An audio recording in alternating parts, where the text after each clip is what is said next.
Let's jump into this, guys. Let's introduce ourselves. Some Terran and some Zerg. To the top left-hand side, our yellow Zerg player representing isIMBA in the Team League Season 8. This, my friends, is Impact. He had a pretty good... Impact's one of these kind of cream players who I think a lot of people kind of count out a lot of the time. And sometimes he just comes in and he honestly doesn't look amazing. And then other times, Impact shows up and he looks like an absolute god. Takes down like Hero 3-0 in a VSL finals last year. Sometimes Impact really does just show up and look absolutely insane. Go Revolution, Terran Pride, go Keen, says Dave Kind and Risky in the chat. Do let us know which of these teams you're cheering on, guys, which of these players maybe, as we do have the blue Terrans at the bottom right for Korea versus Korea matchup here to start off this best of 7. This, my friends, is Keen.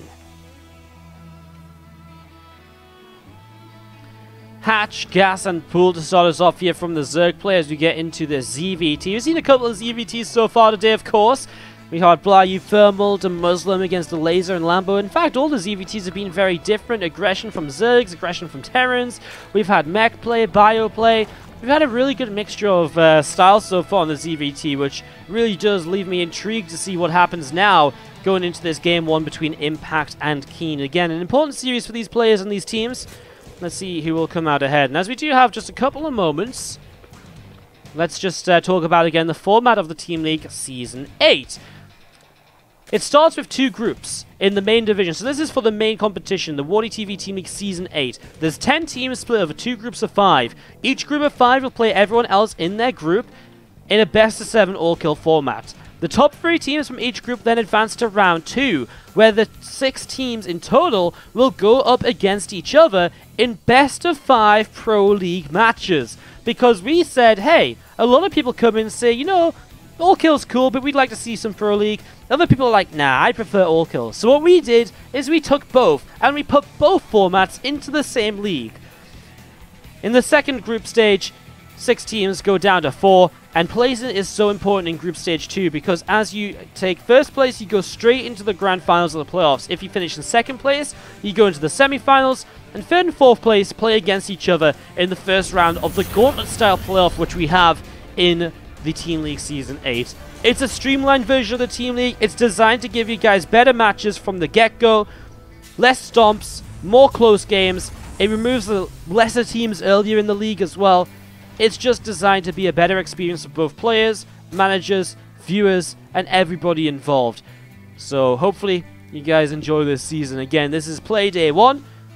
Our first matches of week 1, as we are going to be having the Reaper just poking around at the front here, looking to see what is going on. A few seconds coming out here from Impact, as we do see that Pneumatize Carapace is just a second or 2 away from finishing up. Obviously will not have a massive effect on too much here, but does give him that Overlord speed to maybe put into play as well. Now, this series, because we are casting from replays at the moment, guys, this was played pre-patch, and so there is the possibility of drops before lair.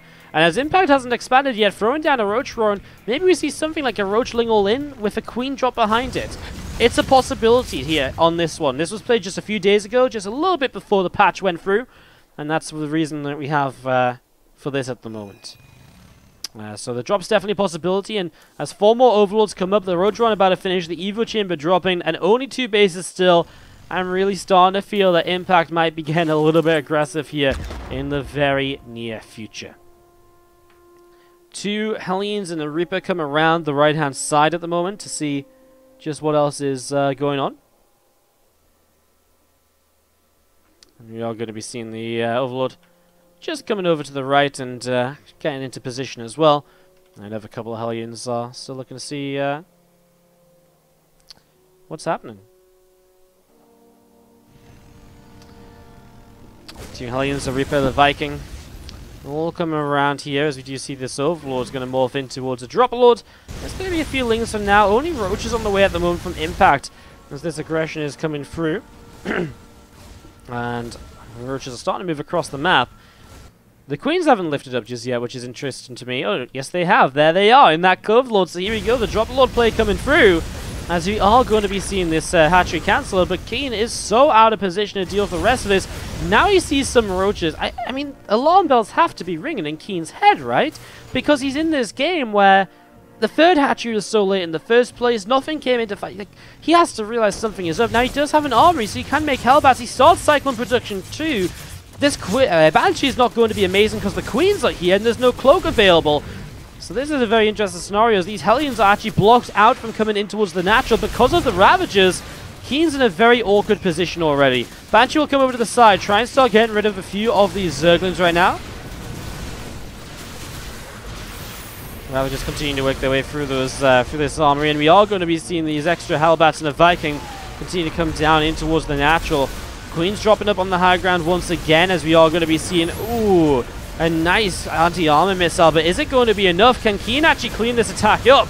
He's been pushed onto one base. His SCVs don't really seem to know where they want to go. The Queens are a little bit late to lift back up. Viking goes down to the Zerglings now. We're going to be seeing these extra Zerglings continue to come up, and we are going to be seeing the supply depot gets breaking down, and we're going to be seeing those Cyclones continue to drop as Ravagers continuing to try and push on through. SCV is continuing to go down as well. I mean, it's only a 7-8 worker difference at the moment. It's not the end of the world for Keen. The issue is I just don't feel as though he's actually got enough to continue holding on. Behind this, we see the third hatchery coming up once again. The lair is now starting in the main base. There's going to be seeing more Ravagers on the way up. Cyclone sat behind this wall off. They lock on towards this Overlord, and the Overlord is going to get pushed away. Oh, just doesn't go down 2 hit points. I mean, more Overlords arrive, so not the end of the world. He still has high ground vision, which he needs to continue throwing down those corrosive vials. Another lock on from Keen, trying to clean up what he can. There's Impact again behind this. He's still making a couple units here or there, but he is sneaking in some drones. Just continue to saturate his bases, just doing what he can when he can. This Banshee comes forwards, but there's a Queen still here to fight. Obviously, the Banshee can back away and get repaired, and then get ready to take the Queen on. And at that point, it should be able to actually push away these Ravagers for good. Cyclone's still holding in as well. Keen, he's going to put a long time, has to dodge corrosive vials still, but there it is. The cleanup is made, and now he can push the Ravagers back much more convincingly than before. So he's going to be able to actually chase those down. Obviously, the corrosive vials will not make his life easy, but again, it's damage, and damage is being done. Keen holds on. 18 workers behind. CC still floating back down to the natural. This is painful. Again, guys, this game was played just a little bit before the patch, hence the ability to drop before the lair tech is done. So it is indeed just a little bit of a pre-patch game. But again, this is not too old of a series, as we are going to be seeing these Ravagers, the Queen setting up. I feel so weird because I really feel as though Keen should have picked this up on this attack earlier, you know? It was like 2 bases for such a long time. Surely there's a point at which you're like, oh, he's 2 bases? You know, this is Impact. He's not just bad. He doesn't just sit on 2 bases because he doesn't know how to take the third. What was Keen thinking when he had no real preparation for this attack? He was out on the map when it came across. I mean, okay, I guess he cancelled the third hatchery, but then the Hellions weren't in position. And honestly, I mean, even maybe the Hellions just being at home would have been enough because they could have morphed into Hellbats. And that can make a difference too. I feel as though there's a lot of differences that Keen could have gone for here to change things up, but he didn't go for any of them in the end, and that's a massive mistake. I don't know. I just feel as though there could have been a lot more that King could have done here. Right now he starts up Stim. He's getting extra barracks. I think the biggest issue is +1 comes through. Roach Hyder's starting to hit the map, and it's in this scenario where Impact's just going to have so many units, and as Keen doesn't even have his production set up, he's not able to pump out the units he needs to hold on against the consistent production right now of Impact. So Impact getting a lot of units, and honestly, we're probably looking at him pushing here in the next few moments. Maybe his Hydra speed comes up, could be his timing. Spreading out the Overlords again to keep track of what's going on. Keen is just sat on only 2 bases. Again, another couple of barracks will finish up here. Supply depots continue to come on through. Another command center will also drop down at the front. 2 Banshees coming up the right. We do see the Raven sat up here as well. And this Viking of Keen also coming around the right-hand side. An Engineering Bay on the way up as well. And +1 attack upgrade is already coming through on this first Engineering Bay, which is actually part of the Wall-Off. Keen's trying to go into a very standard Terran follow-up, as these Banshees are doing an okay job of harassing. The Hydra count's getting larger, and so the Banshees won't be able to do too much more. And now this Army of Impact is able to freely come across the map, and Keen is really starting to be in a little bit of trouble.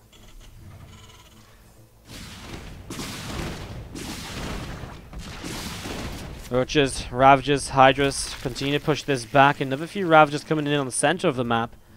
And we are just going to be seeing the Hydra again, taking a little bit more damage up the front. Roaches continue to push on forwards, and we do see the Banshees. I mean, they're just trying to do what they can here, right? One single siege tank, that's going to get corrosive powered down so quickly if Impact can just get in range. Which he might be able to once this Engineering Bay falls. He can eat a couple of tank shots as well. He's just got so many units to work with. A couple of bunkers are, of course, going to help. As we are going to be seeing those corrosive bars coming down. And, well, here we go. Impact going to be able to start pushing his way forwards. I mean, the bunker's going to go down. There's just not enough units. We've talked about it. The barracks have barely been up for a couple of minutes here. He's been so far ahead, Impact, from that early attack.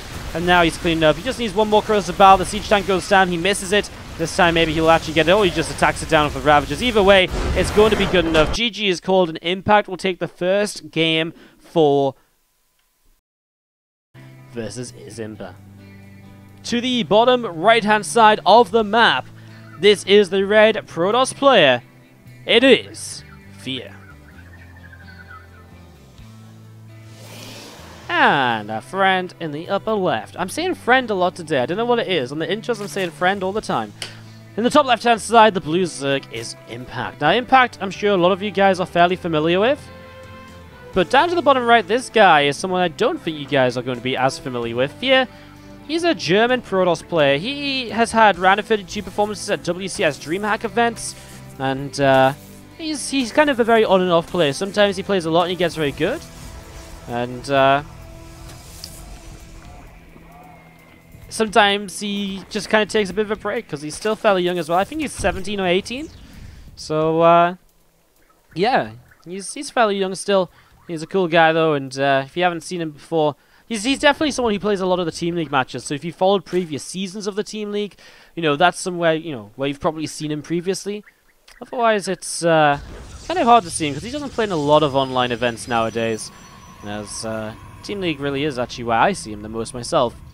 I cast a lot of online stuff, trust me.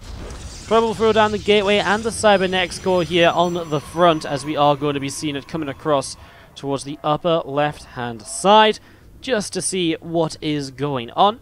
So probe coming in towards the upper left, having a little bit of look-see, and we do just see a Rotron and a hatchery coming down at the moment. I mean, very standard hatchery. Obviously, the Rotron is a very quick Rotron. This is going to be very aggressive out of Impact, as he is going to be trying to all-in here on backwater very early in this.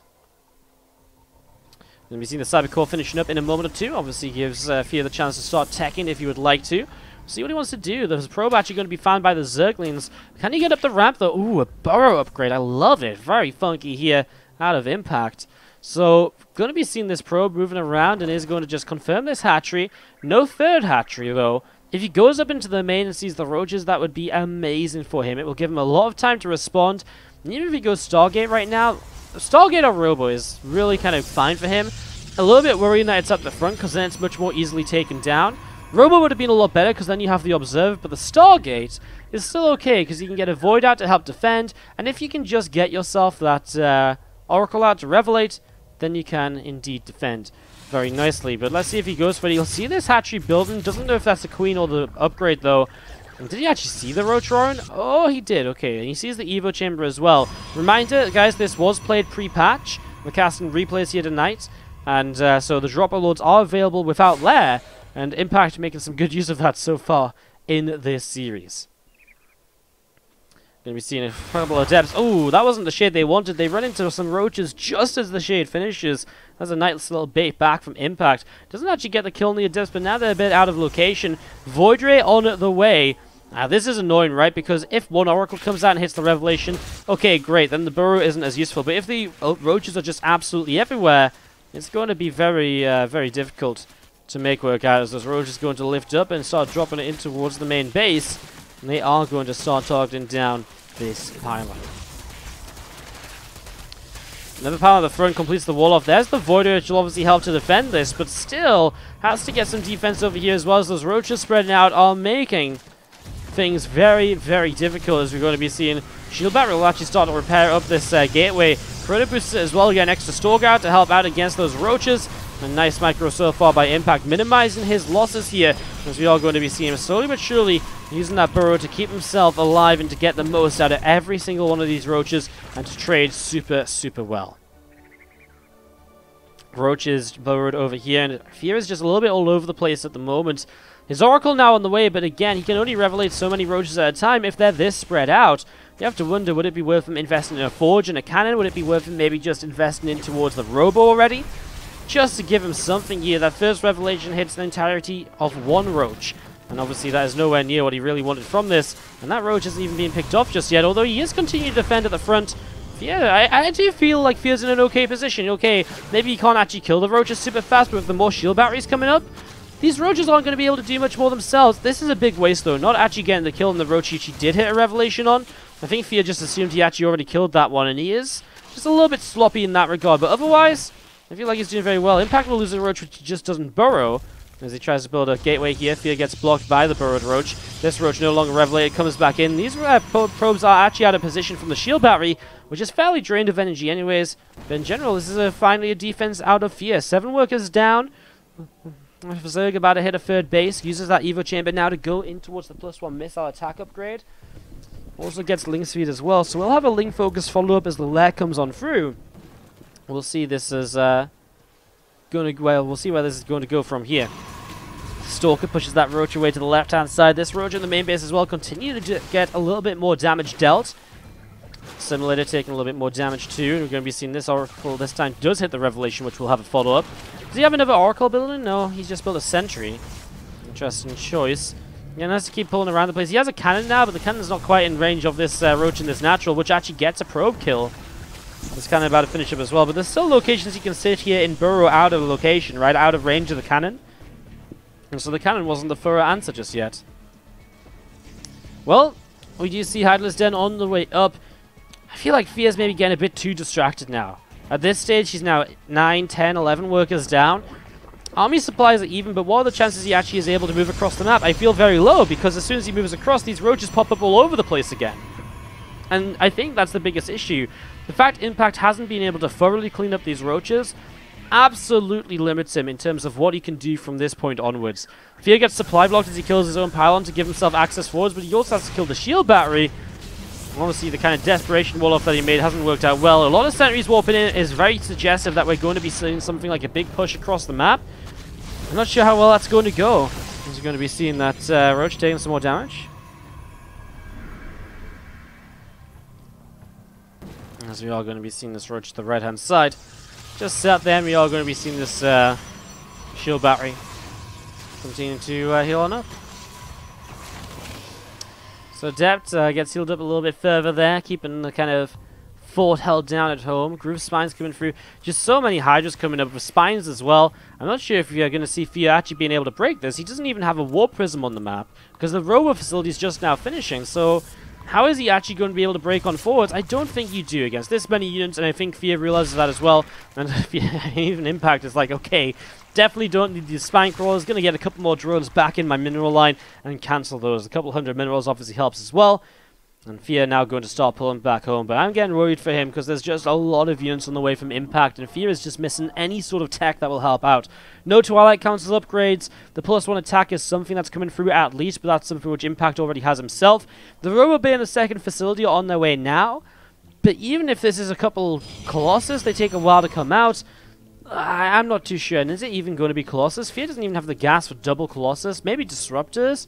But that's very hit and miss against a Roach Ravager Hydra army. Okay, even, you know, if a couple of Disruptors do hit well, it's something. But even then, is there going to be enough behind that? Pretty much the entirety of Fear's army is a Void Ray and 7 sentries.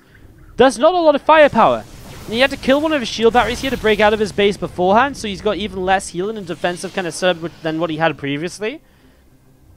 This is going to be tough, man. A couple of Disruptors on the way out. Roaches, Ravagers, Hydras are splitting themselves up, looking to come in from a couple different directions. There's a couple force fields. Nicely placed force fields. Obviously, the sentries can buy a lot of time, but the corrosive bars make that difficult. And oh my god, the corrosive bars force Fear to move into the army for a moment. Loses a lot of sentries, and the just sheer power of this army of Impact is going to be able to break on through this position. And he's going to be able to keep on making some moves. as he breaks on in towards this natural expansion, and this looks as though Impact is just going to have a little bit too much. GG's, and he goes 2-0 up here for a little bit better. With that out of the way, though, let's go into Game 3 of this best of 7. To the bottom left-hand side, our blue Terran is, from Team Revolution, Optimus.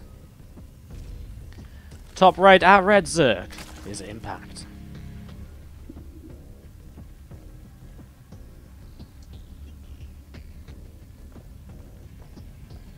So, let's see what's going to happen here. Game 3 of this series as we get set up and ready to go.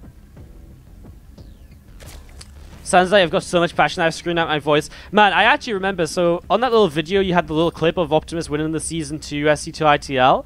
I remember that day, I actually casted the semi-finals from replays, and then I casted the grand finals live. And it was so sick because I remember it was AT Gaming against Alien Invasion. I mean, this has really thrown things back a bit now.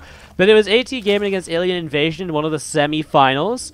And it was, it was really, really sick. Like, this series was so insane, and Ufilm was in a position that he should have never won, and then I think someone clutched out. In fact, I'm going to get the Wikipedia page open because I can't quite remember, but it was such a sick series in the semi-finals there. Oh, where is it? Team League Season 2. Ah, that's why I missed a S in the link. What was it in the playoffs? Yeah, AT Gaming against Alien Invasion. Ufilm came from like behind on. It was the game on. Which game was it? It was on. It was one of the games he came from so far behind to kind of bounce back, and he took down Patience and Golden, and he put kind of AT Gaming into the finals of Alien Invasion, who were like massive favorites. They took down My Insanity, for example. And then Vega scored and were like favorites over AT Gaming because Ufilm wasn't a big name back then. Like, he was a good name, he was known, but he wasn't like a massive name like he is now. And then like Optimus comes out and all killed the favorite. It's like, oh, it was insane. That Season 2 was insane. I casted all of these matches on the same day, and by the time Optimus all killed, I was just so hyped. I was like, oh my god, I can't believe it, Optimus! I was so dead because my voice had basically died in the first best of 7, in the first semi-final, and this was like 2 series later, and all the games were super hyped. There's some great stories. It was really sick, man. Season 2 was actually a really fun season of the Team League, like really, really fun. Alright guys, anyways, Game 3 of this best of 7. Looking to see what's happening right now. We haven't talked much about the openings here, but it's a pretty standard kind of way to just go up into 3 hatcheries from Impact. Optimus with the Reaper expand, and kind of eyes on Optimus to sort of see maybe what comes out of him next. Does he throw down a 3rd CC? Let's see what's going to happen. Let's see what the kind of idea is going to be from Optimus in the near future as that factory lifts up, going to swap on towards the reactor in the next couple of moments, it seems. And the starport obviously coming up pretty quickly here will probably allow him to go in towards... So yeah, I was going to say, he must have more than one Reaper, or more than a Reaper and a Marine before the reactor, because usually the starport is finished as a tech lab is finished, but in this case the tech lab is just now starting, so slight delay there as it is the tech lab the starport wants to go on to. The double Reaper opening, interesting here from Optimus. I'm not sure what you'll really gain from it, probably not too much. It's a little bit safer, but... Okay, well, we're going to sit back for a while here as Optimus just kind of harasses here and there. Some more Hellions coming across, and that may give him the ability to dive on in. As we are going to be seeing the grenade going down, and again, Queen's just getting bopped around a little bit for the moment. That Roach Rowan of Impact coming down here on the natural expansion. More Zerglings coming out and gathering themselves up together, and we are going to be seeing the Queens continuing to fight away at those couple of Reapers and those Hellions. 2 more Hellions from Optimus coming through the center of the map as we see this Overlord is being targeted down by the Viking. So Viking actually getting a nice little bit of damage done here. It is going to get taken down. So Overlord gets picked off as the 3rd command center comes down now in the main base as well. Optimus setting up in towards the 3rd CC behind this Hellion pressure, which is kind of going okay, but a lot of his Hellions are very low. And with some target fire here, those Hellions are going to start dropping like flies to go down so quickly. Nice little defense by Impact. Bane and Nest coming down on the natural expansion. We see the lair is about to finish up in the main base. As you do see the Stimpack upgrade coming in from Optimus, we just talked about that. Going to be playing some bio style here.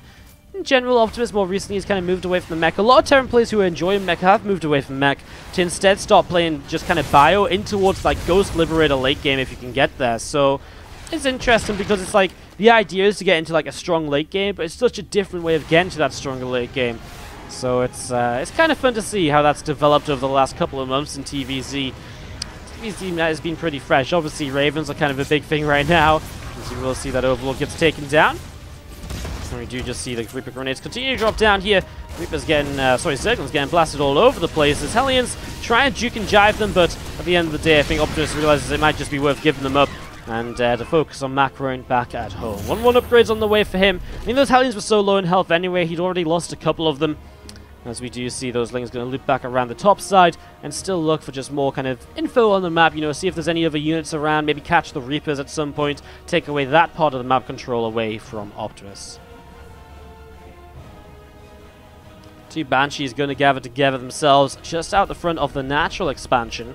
An orbital command center is on the way up as well in the main base. We see +1/+1 attack upgrades from Optimus as well. Stimpack is going to be finishing here in a moment or two.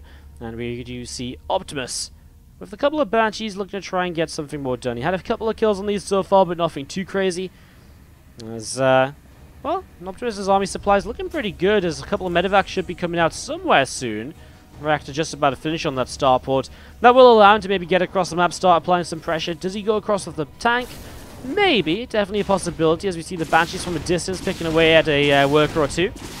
So a couple of workers going down, and I mean, again, a little bit of harassment like this, keeping the drone count a bit more honest, and just keeping the Zerg a bit kind of, you know, intact and, you know, within reach of the Terran player. 53 to 67 workers, triple meal.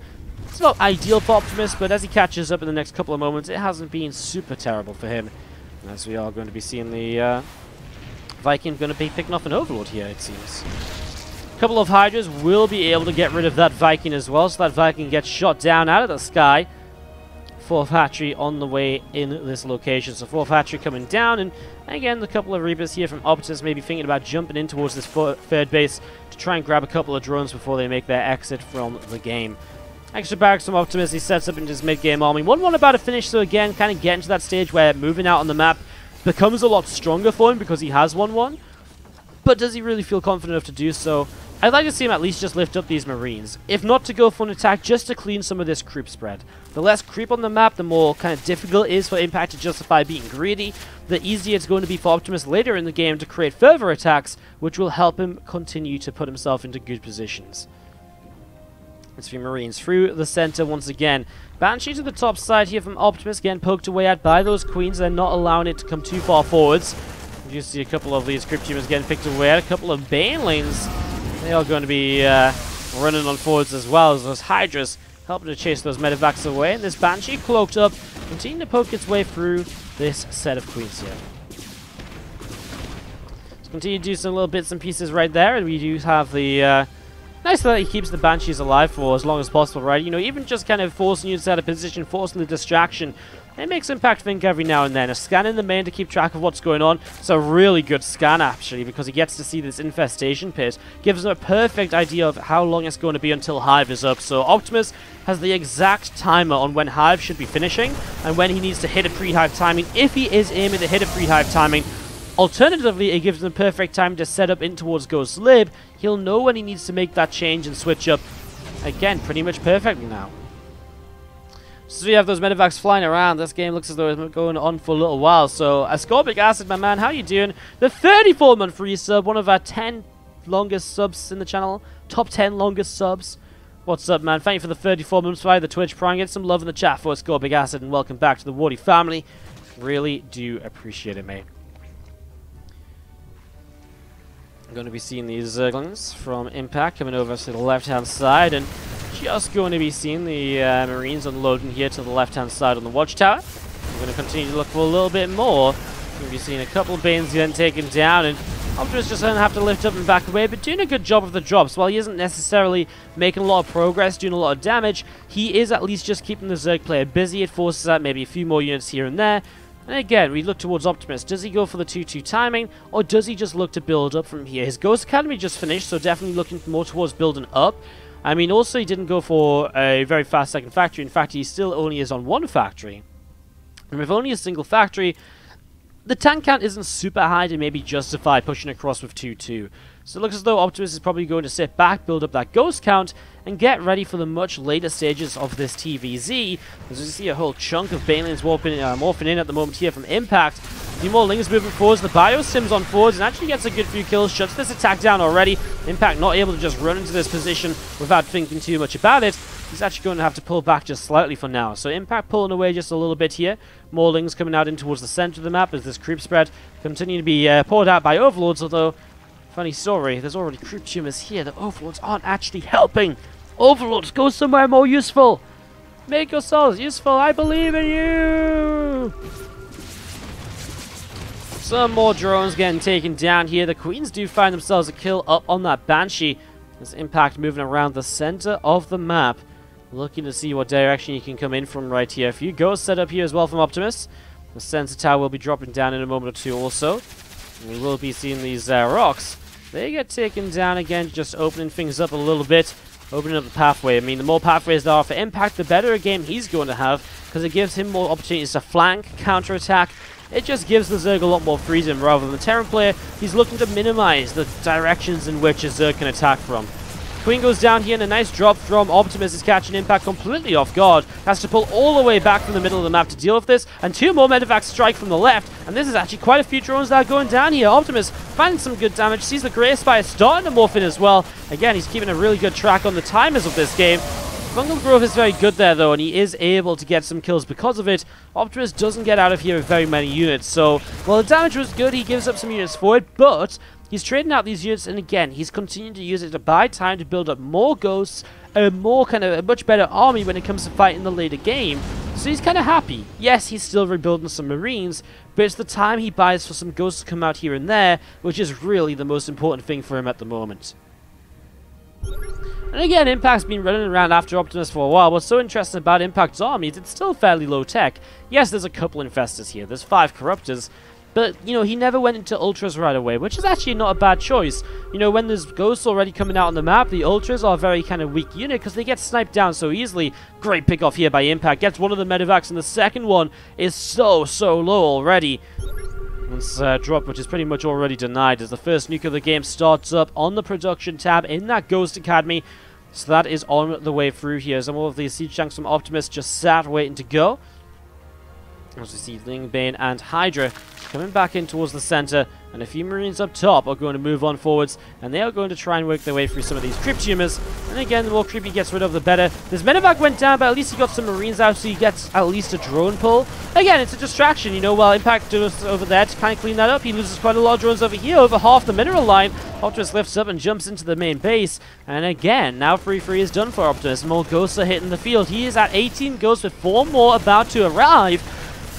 The ghost count is kind of insane at the moment, but I am a little bit worried because there's still a lot of Banes and Hydras in this army, and this army from Impact, while it is a very kind of mid-game focused army, it actually does surprisingly well against heavy ghost counts. The ghosts are very good against Ultras, Broods, clunky units that you can snipe on down, but they're not amazing against Banes, and that's why actually later in the game sometimes you see Zerg players really committing into a lot more Banes than they were for a lot of the mid-game because of just how good they are against the ghosts. Now, looking around the map, I'm trying to see if there's a ghost moving out anywhere because that nuke is about or is finished up already. It's just a couple of Marauders and Medevacs at the moment, which are going to start doing quite a bit of damage over here, but not enough to actually get a kill. And meanwhile, a push down in this position, well, we're going to see the ghosts having to start coming into play here. The Banes are going to move on forwards here initially, and that's where Optimus has to try and split away the Banelings. Roll on forwards for some mega damage. Oh my god, the ghosts in the corner somehow stay alive. He loses the base, but now the ghosts come through. He snipes down the Overseer. There's no detection here at all, and the ghosts are going to start going huge. The Banes could maybe manually target these down. He's going to be able to clean out most of the Banes anyways, though, and these ghosts actually trade a lot better than they thought at the end. Optimus stays alive, but has he only stayed alive, or is he in an okay position? He's down 30 supply. His bank is completely drained, and that's the issue. Impact has a bank that can re-max here, and Impact's going to be maxed out once again, while Optimus is not sat in a pretty position. Now, Optimus does have command centers to move around and take other bases with, so he can keep on expanding. It's just, can he survive the next wave of units already, because it's already approaching his front door. Well, a few more Banes coming on through here. A few more Overseers this time around, as Optimus was obviously very reliant on the sniping of Overseers and that last one to survive. If those Overseers stays alive, the Ghosts go down to the Hydras, etc., and that's obviously a big, big deal. As now we do see these Ghosts, the Bardo units just setting on up to see what will be next. Lings and Hydras trying to break their way through those rocks. The nuke is already set up to come on down here. So it's going to be dropping. It's a defensive nuke, just trying to push Impact away. I think the issue for Optimus, he's really on the defensive right now. He's limited to the 4 bases. He's got the CCs, but he's not actually able to get his extra bases elsewhere. So he's a little bit limited in that. He's not nuking around the place. He's not making Impact think about what's going on all around the map. I think that's one of the biggest issues. Mass snipe on the Overseers. And he gets pretty much all of them. Just one Overseer remaining. Obviously, the Banes don't care as much about Overseers, but the Banes are going down before they even reach the Ghost. Impact. Finally, a couple of Banes do connect. But this is a choke point that has worked absolute miracles for Optimus as he's able to defend, push this away. The Hydra count's still scary, but I don't think there's a way that Impact continues to move forwards with these siege tanks sat behind the rest of these structures. More units from Impact going to be pulling up in towards the center. And we continue to pull on up here. There's a few more Overseers on the way out. Corruptors coming through as well. As we do see more Lings, more Corruptors, more Infestors on the way. Impact might be just in the sort of mindset where he's like, well, you know what? I have so many more bases that if I just keep him pinned back here and trade in efficiently, eventually I'm going to win out because I am mining and he is going to run out of mining. But that only works if you can keep Optimus on 4 bases. If Optimus gets up to a 5th, those trades from Impact start to become a lot worse. They start to become a lot more problematic. Let's see how this goes. A few Hydralisks from Impact in the middle of the map are moving around to see what they can do here next. A couple of Liberators on the way up. More Broodlords coming through. Another Spine Crawl on the way from Impact as well. Another Spore in the back. And a couple of Extractors currently on the way up. This drone moving down to the bottom right-hand corner of the map. And we are going to be seeing again just the Liberators spreading themselves out. Tank is set up here. The Marines are setting up here. I mean, the Liberators make this another kind of awkward kind of fight from Impact's point of view because it's another kind of wave of damage he has to get through before he actually reaches the heart of this army. It's actually kind of surprising it took Optimus so long to get the Liberators up here because honestly, I really thought they would have been around a little bit sooner in this game. He went straight into the Ghosts instead, but now that he does have them, they're going to be a big part of these next fights. Impact on the offensive once again, pushing down to the south side where this Planetary Fortress does stand. The Liberators are starting to work their way through the initial Broodlings. Obviously, Ghosts are looking for the move forwards to get the snipes. The Infestors are waiting to fungal growth them to cancel those snipes and maybe allow for the Banes to roll in and connect more effectively. So many snipes that the Broodlings alone are not going to be able to cancel all of them. A lot of the Broods low, and there's the extra snipes coming down. Broods are dropping. Not bad in terms of a start up here from Optimus. A good initial defense. Another wave of changelings popping out of those Overseers here. As you just see a few more Liberators coming into play, and obviously getting rid of a few of those changelings. Ghosts will come forward to get rid of the last couple in the corner.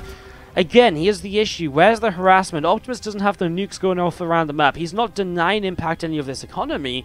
And it's working out because, yes, Impact's taking bad trades, but Impact is still okay because he's being allowed to mine. And that's something which Optimus has to look towards here, perhaps, in the near future. Broods are looking to maybe move on forwards once again in towards the south side. There we go, a drop. This is something Optimus needs, you know, pull Impact away. Impact has nothing on this top side of the map, like 5 Zerglings. Everything's on the south side, and so much of it is these slow-moving Broodlords. If the Hydras have to pull back to defend, it's prime time for those Ghosts to move forwards and to get a big snipe. Wow, look at that Infestor, though, looking for the Fungal. Obviously can't Fungal while burrowed. But he has some great scan information. If he just pops up and hits the Fungal, that could be deadly. Impact sees this attack coming in, but maybe doesn't respond to it just yet because the Zergling sees it, but he's not moving anything in position. Corruptors find themselves a free Liberator as Optimus just a little bit out of location. The Ghosts come forward looking for the snipes, and here we go. Now, the base will go down top side, and this army has to pull back. The Broods are exposed.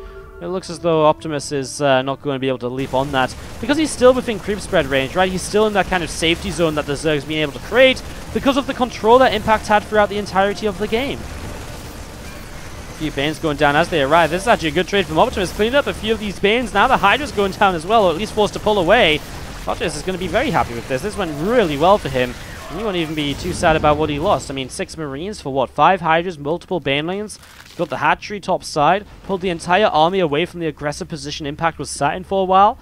A huge success is the only way to describe this drop. Could not really have gone too much better. Well, Brood's coming back through the center again. Another couple Ghost Academies on the way.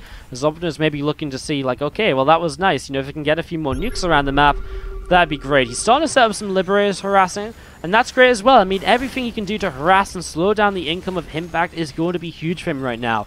He got his 5th base up, and that was a big turning point for him in this game. It's given him the extra income to keep working with, and it maybe is enough income to where now, with the way Impact traded earlier, if you can just keep Impact on the bases which he has and slow him down here and there, it might be enough for Optimus. There's another couple of good fights as these Hydras just don't do enough with only +1 flyer missile attacks, sorry. And again, Army has to pull up to the top side from Impact because he doesn't have a way of dealing with that drop without committing a ton of his ground units. And the Broods have to stick around over here. There's no way they can move all the way up there just to turn back around. It's a scary moment, but again, they're protected by the creep spread, and so Optimus, it's important for him to start cleaning that out, I think, because if he doesn't, he's going to be in this scenario where he's just never going to be able to take advantage of the movements he's making in the top side. That's not a drop of blue on the minimap. That indeed is actually this time going to be a set of changelings. Nuke comes down, gets found instantly though, the Ghost, so that goes down. The Liberator killed off as well. Nice cleanup of harassment there by Impact. Now Impact has nothing to worry about for a moment or two. Maybe he can get ready to attack once more. But again, can you attack into this defensive turret position? I'm not 100% sure you can. Optimus using a lot of APM at the moment to actually just clean up changes. He still hasn't got all of them. Because you know which ones are real and which ones aren't. There's one left. And he finds it. Optimus gets rid of all the changes there. Nicely done. I guess he had maybe detection somewhere. No, he just knew which ones were which. I always end up attacking my own Marines when I try and clean up changes. It's annoying. I'm not very smart, guys. Anyways, big snipes coming down. The initial wave of Corruptors. Look at the Corruptors go down!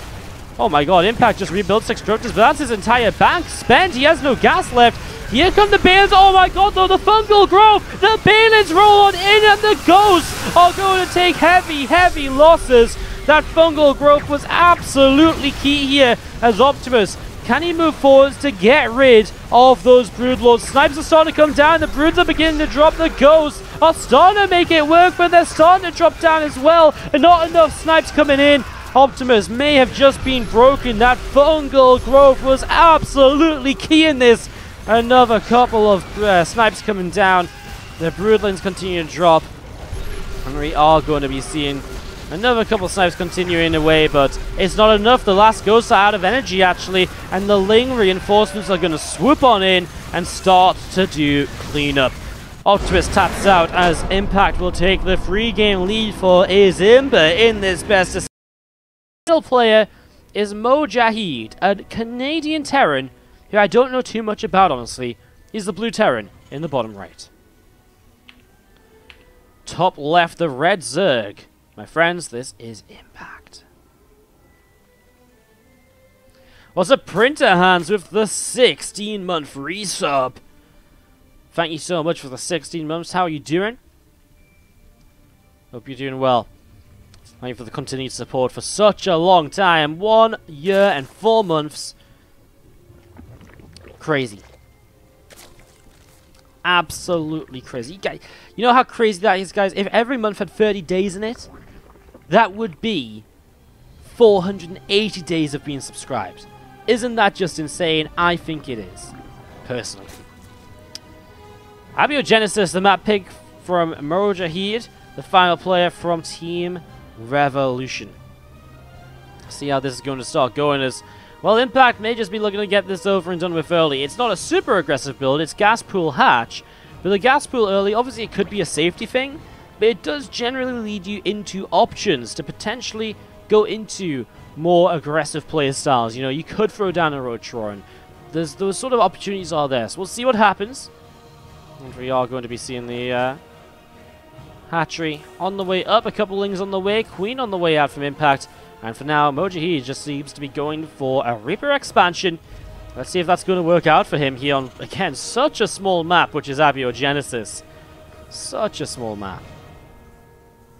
Command Center coming on through as we see the factory also on the way down in the main base. So factory coming up here. Again, that Reaper is just about to finish, and those couple of Zerglings from Impact are going to start coming down across the map as well to see what else they can get up to here. So I'm going to see what they can get up to, and yeah, looking good for Impact as he throws down the Rotron, and he's looking to be aggressive. And you know, when Impact decides to all in lately, he seems to do pretty well with it, honestly. So I'm not too sure what Mojiheed's going to do about it, but let's see if he can at least figure it out, because right now he has no info, and because of the pool first, the Reaper's staying at home, so he isn't going to see the Rotron.